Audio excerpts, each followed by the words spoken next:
It was so sinister. It was ludicrously sinister. I mean, Clifton touched on a really important point on the depth of the propaganda, because the core point of the propaganda wasn't even you're going to die. It was, if you go outside, if you violate anything, you're going to be responsible for killing other people, which is actually way more sinister, right? If it's just like, hey, you're putting yourself at risk, then people kind of do their own personal math and they're like, oh, okay, am I at risk? Am I not? Like, what do I fall into? But if you tell people, hey, you're going to kill grandma, right? Remember the whole you're going to kill grandma, you're a grandma killer. Like, I don't know where that came from. And the other way I think that it's being understated is, of course, you guys are American and you're based in the USA, but I still to this day don't think most people around the world truly recognize just how global it was.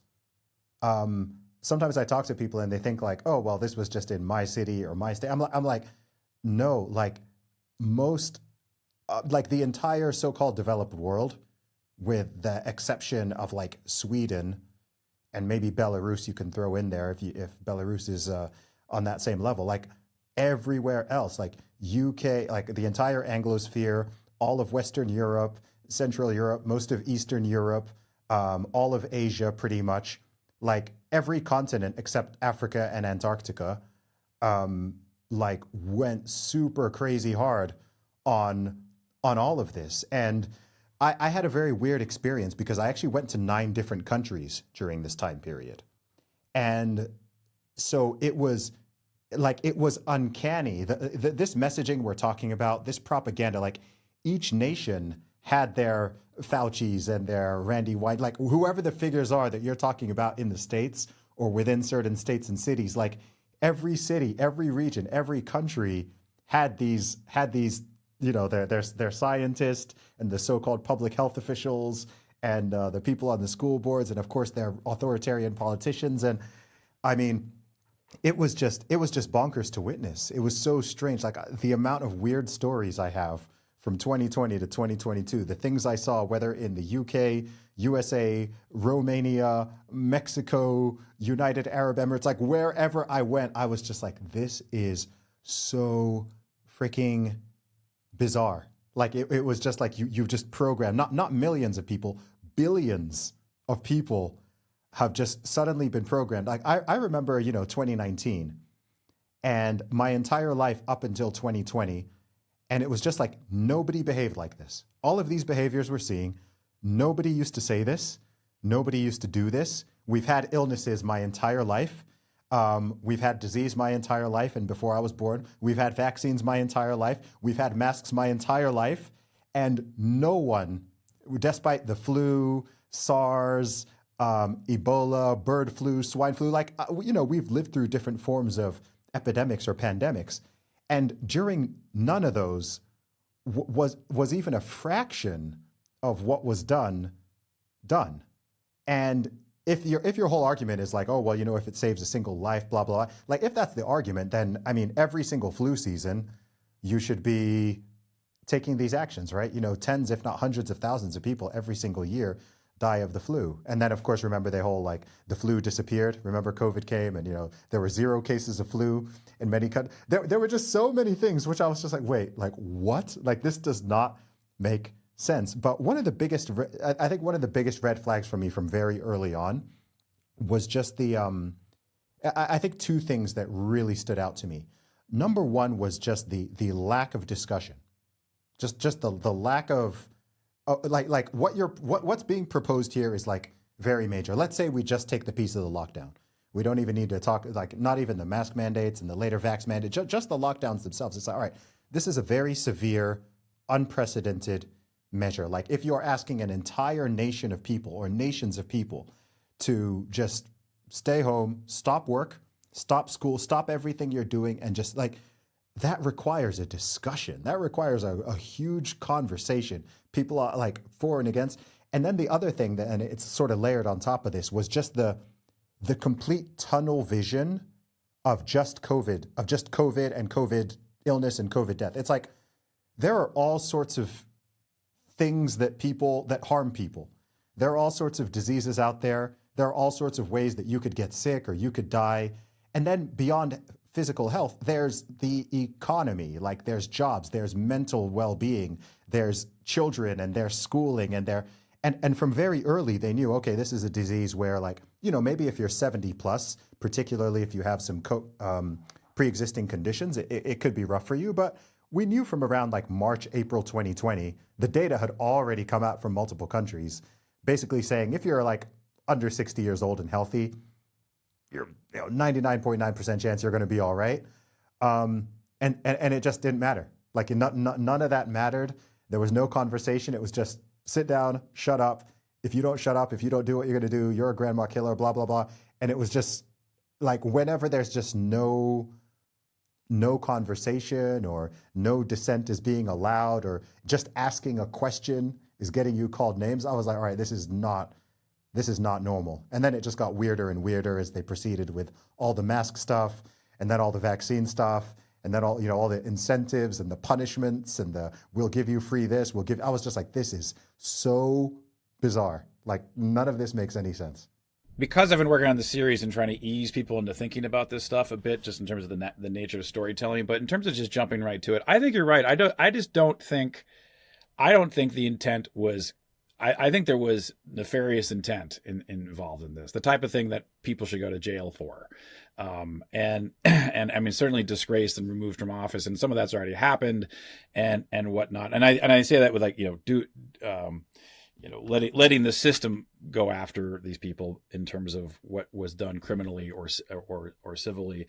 But I do think it was because this suppression of conversation where like it had, because there was clearly an agenda and they couldn't allow any dissent or any skepticism or any natural scientific way of let's see if this worked. Let's see if these ideas can hold up to the scientific scrutiny. The fact that itself was pushed aside just is indicative of how they weren't interested in pursuing the truth. They weren't interested in I believe saving lives. I mean, this whole like one life's too many. To me, that's just them knowing that we've gotten far away from our own mortality. People die all the time. This is part of life. I mean, with the tens of thousands of people die from influenza, hundreds of thousands yearly, and let alone all the other aspects.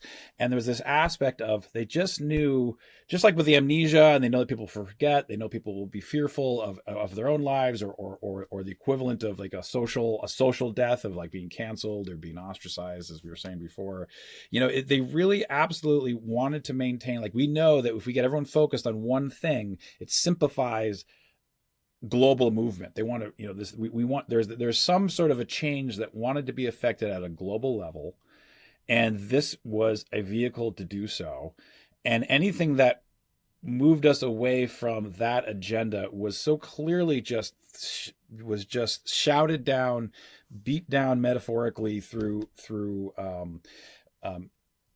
non-stop media. It was a type of media war. It was this bizarre sort of non-stop assault on our attention and our information intake to not allow us to think for ourselves or not allow us to consider other people's ways of thinking. We should have been like, hey, everybody, we're in a mess. Let's see what's working. Hey, there's a group of doctors down in Texas that found that there was this good protocol that seems to be working. Let's lean into that for a little bit. Maybe that works for them. I mean, like, there was no sort of, where was the Manhattan Project of US or world doctors all getting together going, all right, well, there seems to be some things that are working here, working there.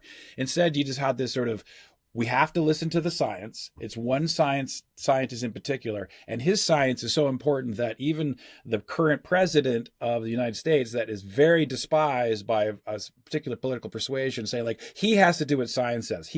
If he doesn't do what science does, he's an idiot, and the science is pure, and our guys are pure, and anyone who disagrees is an apostate, or is the enemy, is evil, and is evil to the point that it's okay to destroy their lives, not let them put food on the table for their children. I mean, it's all the way down to like, it's not just like, it's okay to like push that person. If they were to die, they'd be happy. If their children were to die, they'd be happy. It's the implication of all that. It's very nefarious, to your point, Zuby. And I think the propagandistic way of speaking, that they said, oh, I said all these things that kind of, I considered that. No, you papered it over and steamrolled the legitimate scientific pursuit of truth and the civil rights of the United States and the goodwill and the denizens of the world. And that's terrible. It's just terrible. It's the worst thing we've ever seen. We've never seen anything like this before. It's a true world experience, and it's not good. So that's my attempt to say what I think is going on. For me, I think one of my frustrations, I mean, you use the word nefarious or insidious or I think even sinister, is a very powerful word here.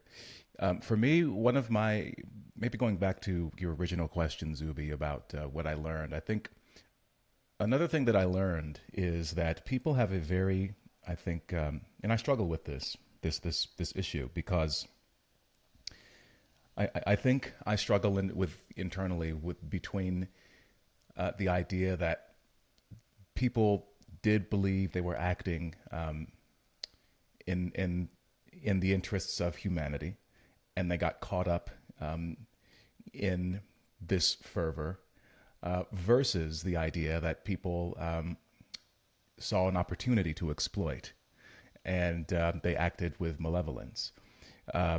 Because the implications of the latter option are very, very dark indeed.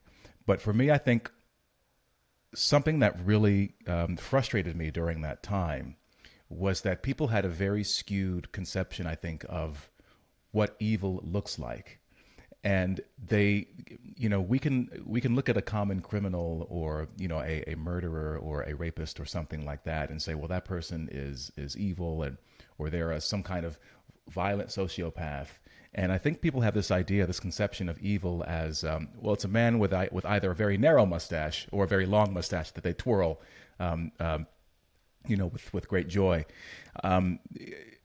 And people aren't willing, or weren't willing, maybe still aren't willing, to conceive of the idea that someone, let's say an octogenarian doctor from Brooklyn, New York, who's 5'0" and wears glasses and has a very thick accent, they can't conceive of the idea that someone like that, who has credentials, who has very high levels of intelligence, who's very well spoken, who comes off as very ingratiating to the public, they don't conceive that someone like that can look right into the camera and just tell lie after lie after lie after society destroying lie.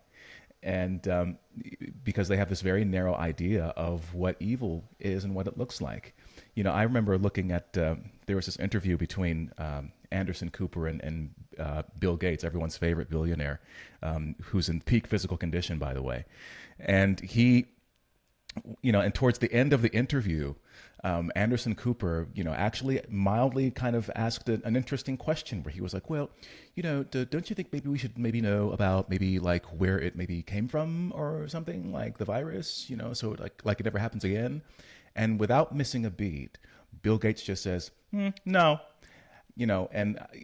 and I thought to myself, wait a minute. So I had to go back and watch the entire interview, because next Bill Gates says, oh, and by the way, I saw a study that said that, it couldn't have come out of a lab.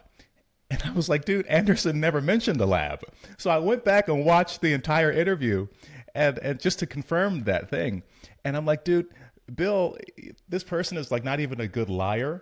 And I'm like, why is it that somebody like this who in previous interviews is, he can't even say that the transmission rate in schools is lower, because that would dispel fear. He said the transmission rates are different. And I'm like, this smarmy person with his button-down shirts and his coiffed public image, with his, with his his cashmere sweaters and everything, and his glasses, is trying to dictate, is being upheld as this dictator of public policy. And yet he's defending things that were never brought up. And I'm thinking to myself, people don't understand that the most evil people aren't the ones out, who are out there telling you that they're evil. They're the people who are sophisticated enough to conceal their evil. That's the most evil thing about it. And I was like, how come no one else can see this? And that was the big thing for me, is that people have a very weird and maybe unrealistic, perhaps movie-driven, Hollywood-driven idea of what evil really looks like.